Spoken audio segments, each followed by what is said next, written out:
Thanks for having me. It's good to be here. Throughout my journey in Christianity, I have been enamored with the gospel narratives. I love the gospels.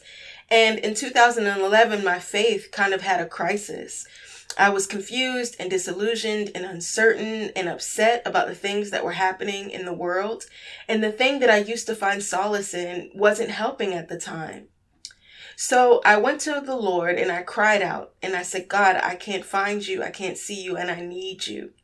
And what God said to me as I was reading the Gospels was, look for me in the black print.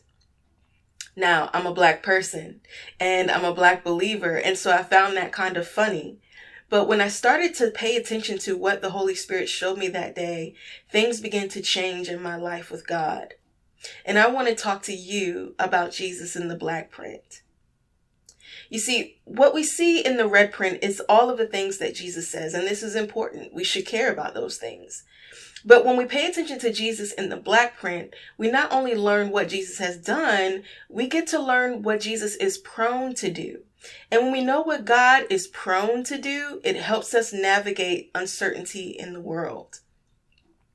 So I began to read these stories again and again, and I started to look at Jesus in a different way. For instance, in Matthew, we all know the story about when Jesus is turning over the tables in the temple. He's very angry. He is mad, like really mad. And it says that he flips the tables and he smashes things. He's destroying these people's place of business. This isn't cute tipping things over. God is mad about the fact that these people are hindering the entrance to the temple for those who don't know God. And guess what happens? Jesus turns these temples over. He's very angry. And then in Matthew, it says, and then the blind and the lame came to Jesus. Now, I don't know about you, but I've been around angry men before in my life, and I know that I don't want to go within 10 feet of an angry man once he's exploded in anger. So what was it about Jesus, I began to think, that even his anger made the most vulnerable people in society feel safe? And when I thought about that, I began to feel more safe with God. There's another instance in the Gospels where, one of the famous things that Jesus does is he feeds the 5,000. Well, one day I'm following the instruction of the Lord and I'm looking at Jesus in the black print, and I see that this most famous miracle was done while Jesus had a broken heart. And it says in the passage that John the Baptist has just been beheaded and his friends come and tell the disciples and Jesus.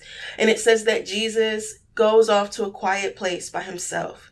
And while he's on the way to that quiet place, a crowd meets him, interrupts him, and he ends up performing the feeding of the 5,000. Now, this is a miracle that we all know about that is so famous. But I never realized that Jesus serves people even when his heart is broken. That's love. So I began to pay attention to these things more and more. And as a black person, seeing Jesus in the black print really helped me to wrestle with what it means to be black in America and what it means to be a black Christian in America. And so I hope that it's helpful for you to see what I saw. And then I realized that this wasn't new. My ancestors have been doing this forever. When they were being tormented by a slave-holding religion, they were able to see Jesus in the black print and say, I know what you're saying he says, but that is not my Jesus. That's not what Jesus is like. And so for people who are with me, who have felt some uncertainty and disillusionment, I want to encourage you, get to know the Jesus in black. He wants to be with us and talk to us.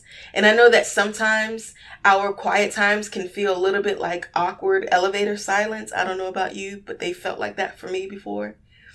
And so what I wanted to do was share something that I wrote that can give us somewhat of an on-ramp to our conversations to turn that awkward silence into a dialogue that changes our lives.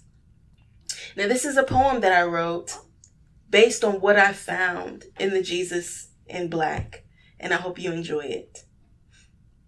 He grew up poor. He lived as a minority.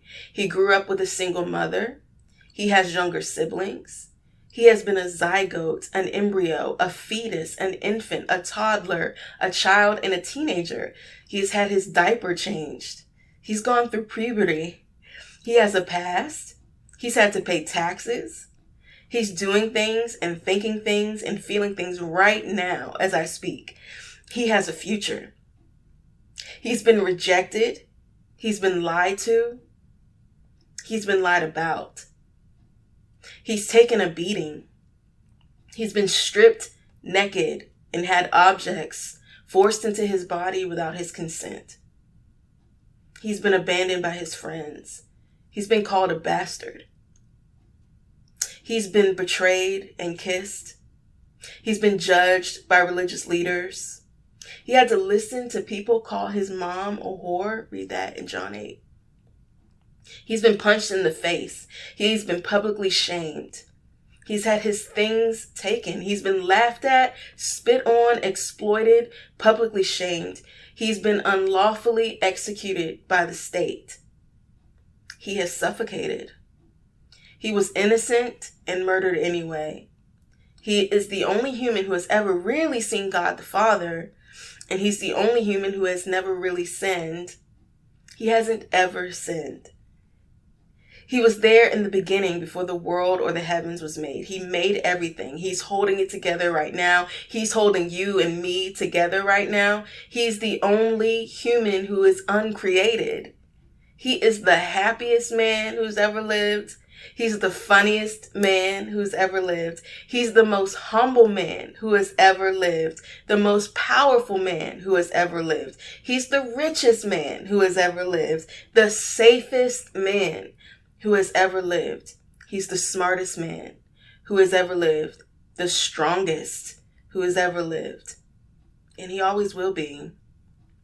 He knows our deepest fears. He knows our greatest pains. He knows what makes us laugh. He knows what we like to eat. He gets us every time and all the time. He knows what we meant to say. He knows what we wish we would have said. He knows what we hope he says. He knows that we love him. He knows why we get mad at him. He has thoughts and feelings and emotions and sorrows. This is the Jesus in black, and he wants to talk to you.